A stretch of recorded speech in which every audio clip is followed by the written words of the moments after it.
Je suis hyper content. Tristan a pu tester le dernier conseil que je donnais dans ma vidéo, qui est tout simplement de être en capacité de pouvoir s'adapter à tout type de situation. Il faut savoir que énormément de sportifs ont une routine. Dans ta routine, en fait, ça va pas tout le temps être ce que tu veux. Peut-être qu'un jour, tu vas oublier tes écouteurs. Donc, à partir de ce principe, tu vas faire exprès d'oublier tes écouteurs. Tu as tout le temps tes écouteurs de base. Là, aujourd'hui, tu les oublies exprès. Pourquoi? Parce que ça va t'obliger, toi, personnellement, à même si tu n'as pas l'objet de prédilection que tu aimerais avoir à tes côtés, à trouver un moyen de pouvoir être dans le bon mood pour quand même faire un bon entraînement, être dans une bonne énergie positive et être concentré. Et c'est ce genre de capacité qui permet de faire la différence entre ceux qui vont performer et ceux qui sont stables et ceux qui ne le sont pas. D'ailleurs, je sais qu'il y a beaucoup d'athlètes qui se demandent si c'est du concret, la préparation mentale. Bien évidemment, c'est du concret.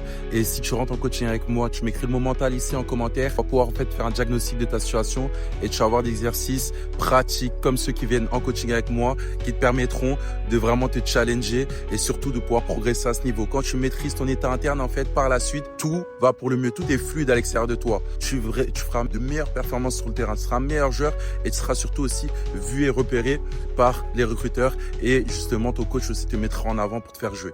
Donc n'hésite vraiment pas à m'écrire le mot mental.